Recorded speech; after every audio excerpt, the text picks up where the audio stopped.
지난 며칠간 시간당 100mm 이상 넘는 폭우로 인해서 저지대가 물에 잠겨서 13명의 시민이 목숨을 잃었습니다.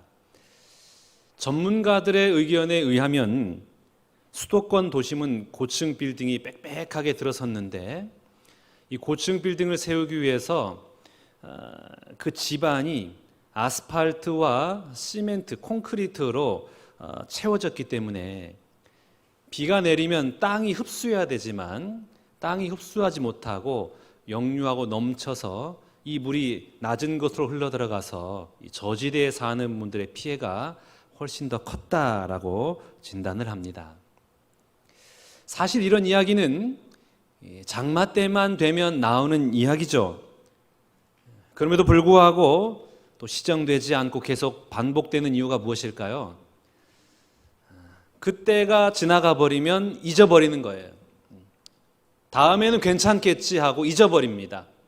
그러다가 또 이런 재난들이 반복이 되는 것입니다. 바라기는 이번에는 잊지 않고 하루속히 우리 취약 주거 환경을 개선하기 위한 사회적 투자가 속히 이루어지기를 원합니다. 걱정이 되는 것은 이번 주도 최대 150mm 이상 강한 비가 쏟아질 것으로 예상이 된다 합니다.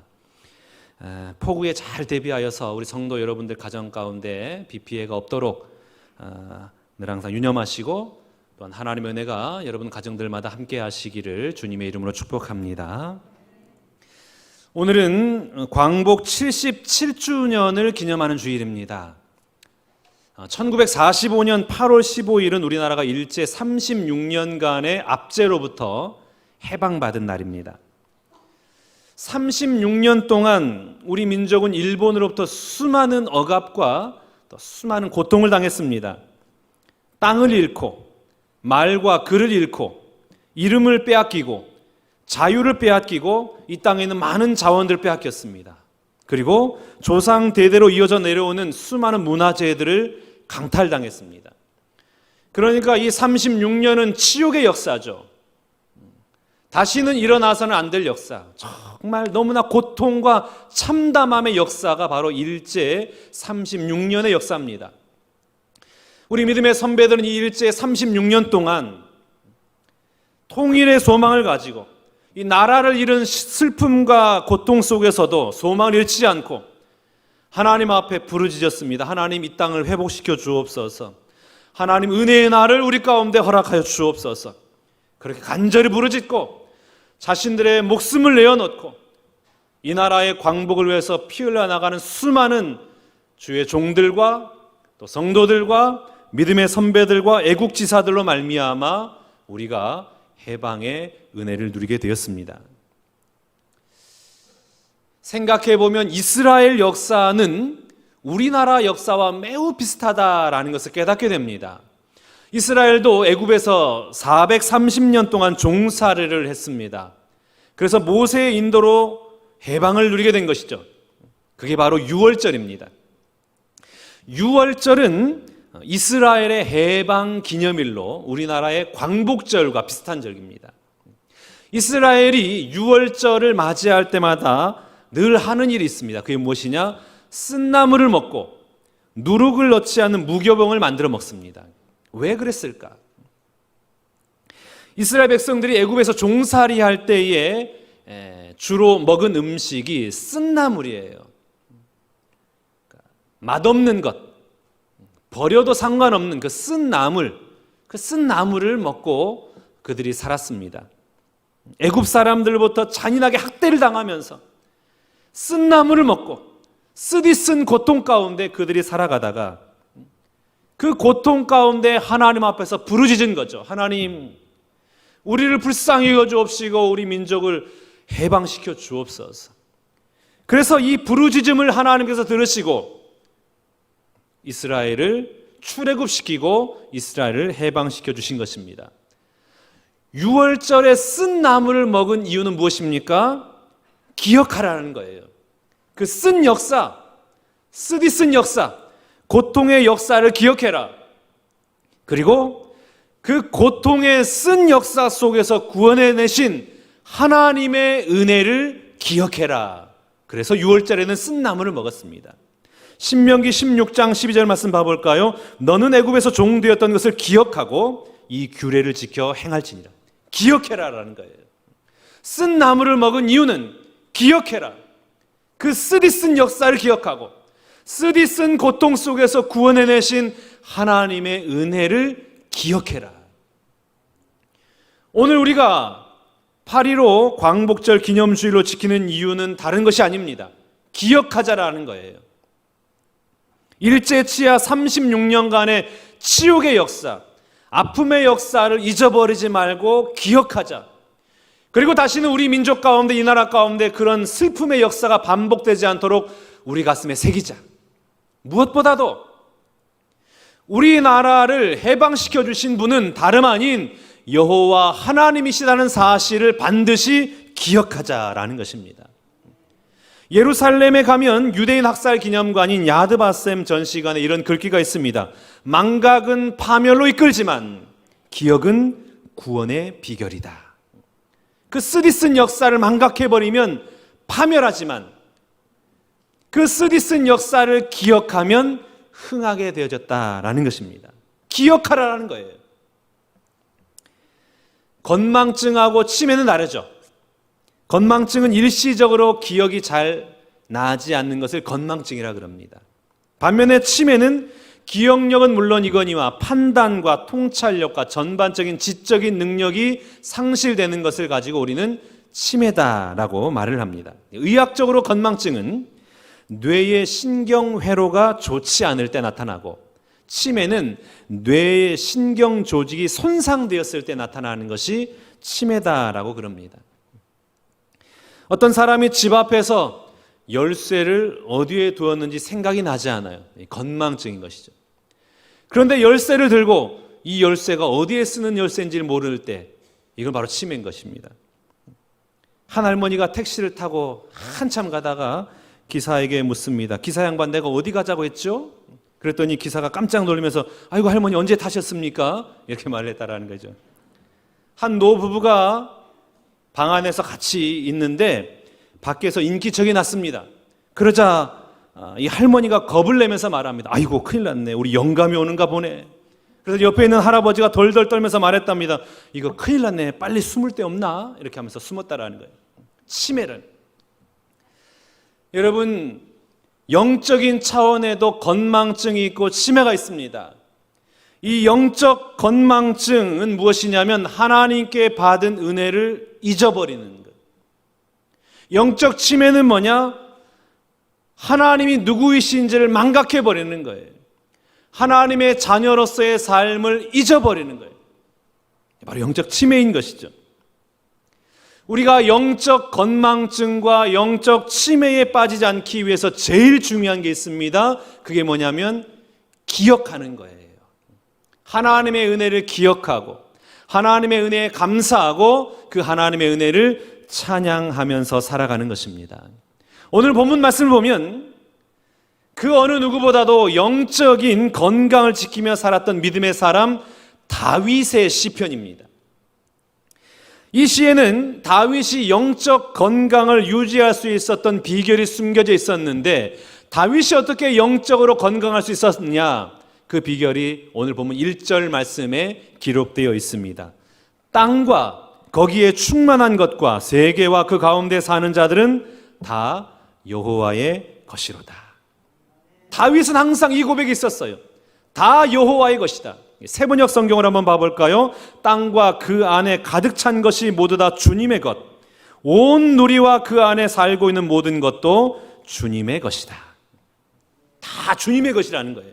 내가 가지고 있는 것, 이 땅에 있는 것 다 주님의 것이다. 이 믿음의 고백이 다윗에게 있었다라는 것이죠. 생각해보면 다윗이 자신의 임기 말년에 성전 건축을 위해서 준비를 하지 않습니까? 그 성전 건축을 위해서 다윗이 헌금한 것이 있는데 그 헌금한 규모가 어느 정도냐면 금 3,000달란트 그리고 은 7,000달란트였다라고 기록하고 있습니다. 금 3,000달란트는 오늘날 가치로 환산하면 무려 2조 원에 육박한 거예요. 2조 원을 하나님의 성전을 건축하기 위해서 그 재산을 드린 거예요. 어떻게 다윗이 자신의 그 큰 재산을 하나님 앞에 그냥 드릴 수 있었을까요? 오늘 보면 1절 말씀이에요. 다 하나님의 것입니다. 내가 가진 것, 이 땅에 있는 모든 것은 다 하나님의 것입니다.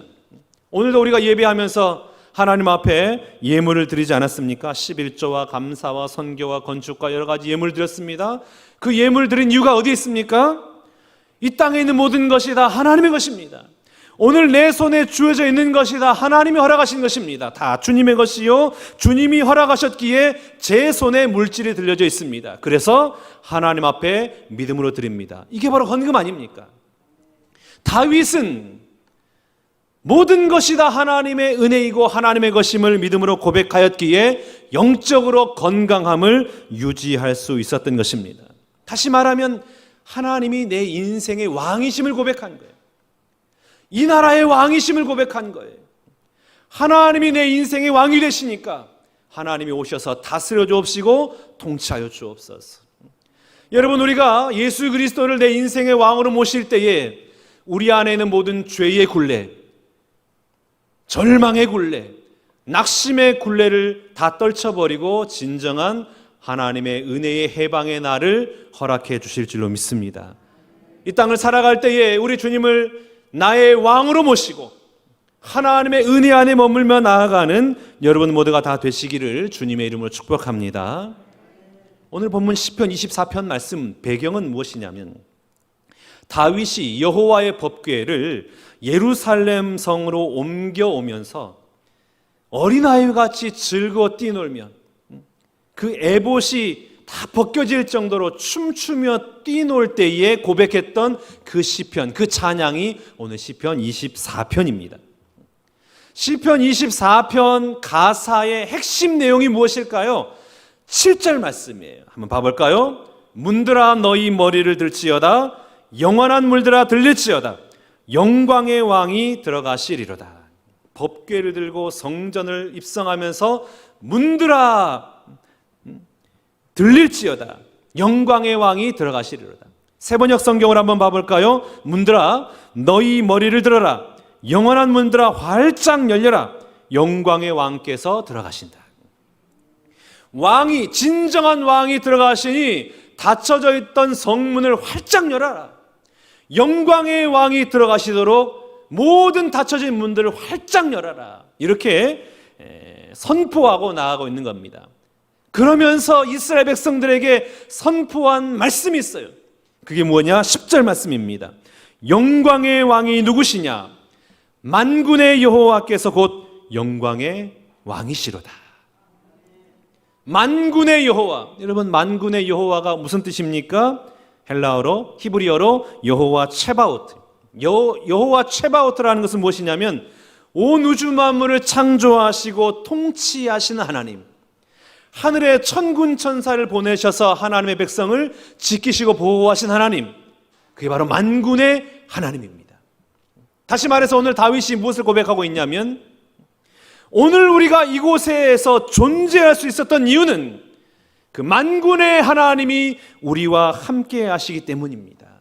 창조주 하나님, 다스리신 그 하나님이 우리의 왕이 되셨기 때문에 우리가 지금 이 자리에서 하나님 앞에 예배할 수 있습니다.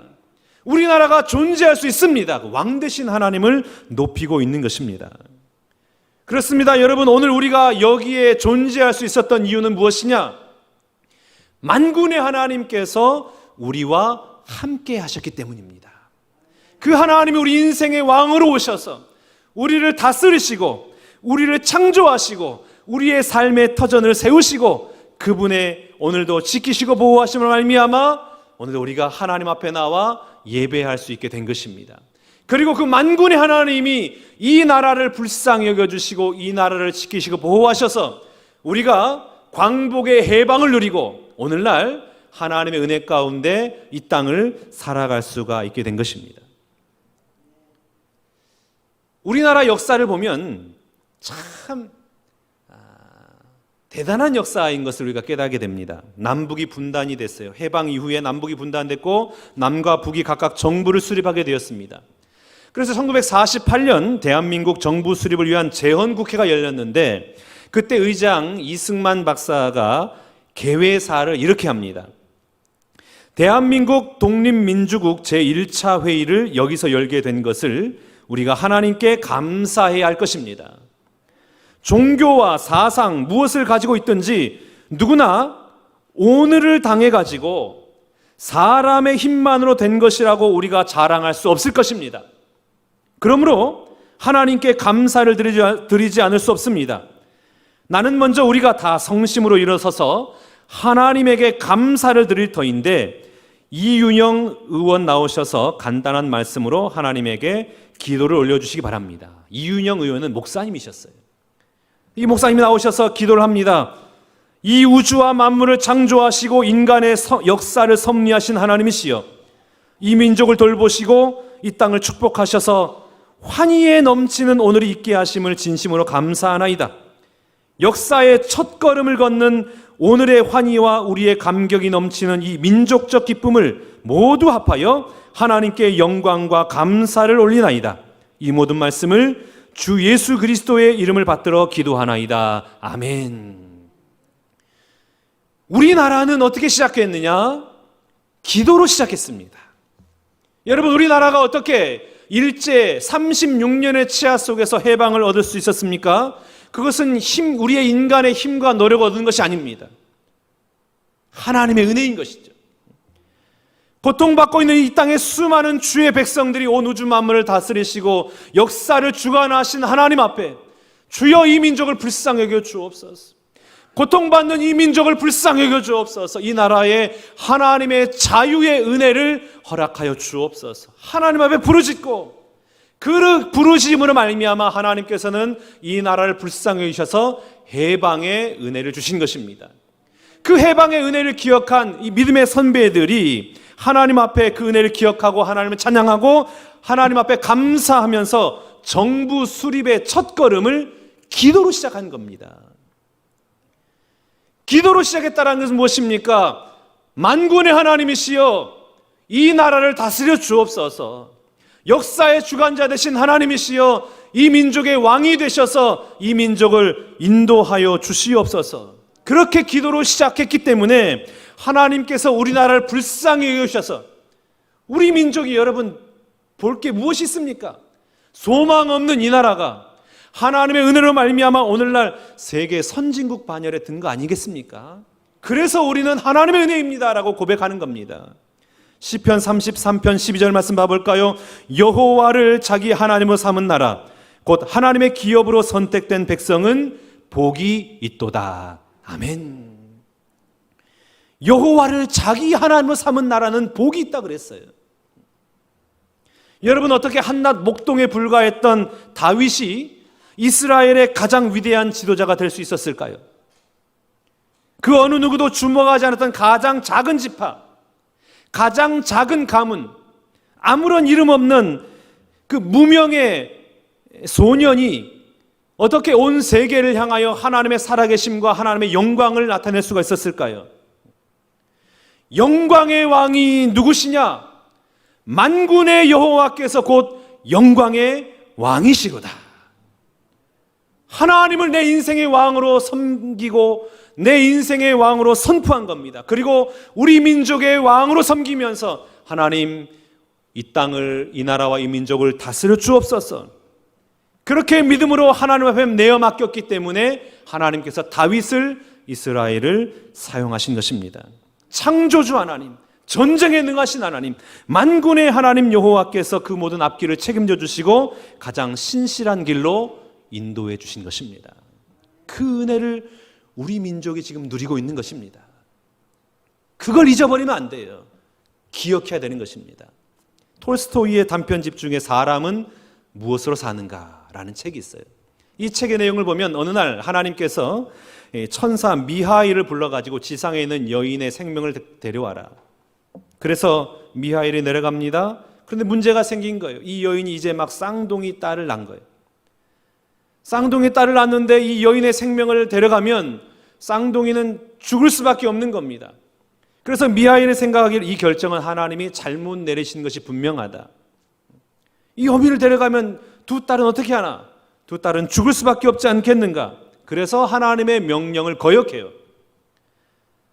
이로 말미암아 하나님 앞에 징계를 받는데 미하엘이 이 땅으로 이제 떨어집니다. 천사가 아니라 사람으로 살게 돼요. 언제까지 사람으로 살게 되냐? 사람은 무엇으로 사는가라는 질문을 통해 하나님의 뜻을 깨달을 때까지 이 땅에서 사람으로 살게 하십니다. 그가 이 세상을 살아갈 동안 구두수선공으로 살아가는데 제법 명성이 떨치면서 살아갔어요. 6년이라는 세월이 지나고 어느 날 봄에 한 여인이 2명의 딸을 데리고 이 미하엘 앞으로 옵니다. 그럼 미하엘 보니까 딱 알아본 거예요.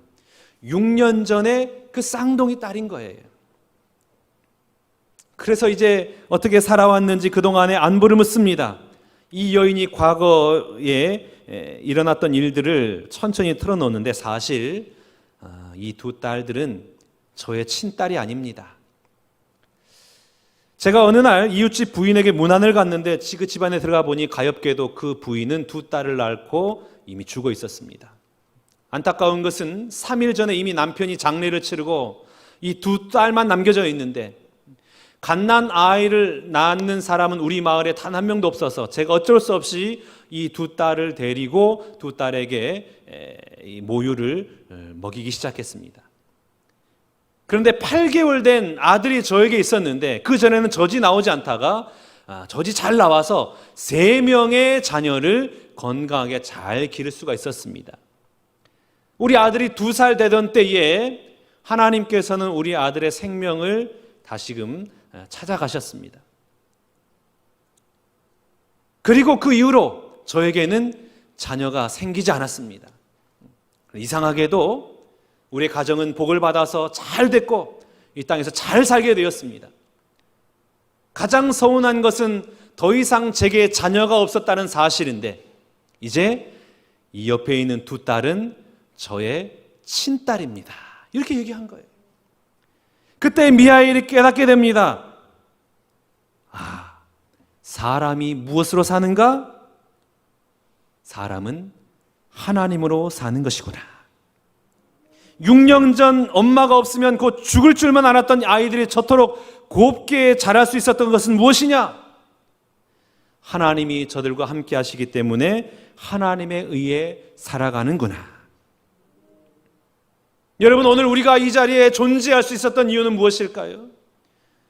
오늘날 우리나라가 이렇게 선진국의 반열에 들고 자랑스러워하는 대한민국 가운데 살아갈 수 있었던 이유는 어디에 있었을까요? 나의 능력 때문이 아닙니다. 내가 가진 소유 때문에 내가 존재하는 것이 아닙니다.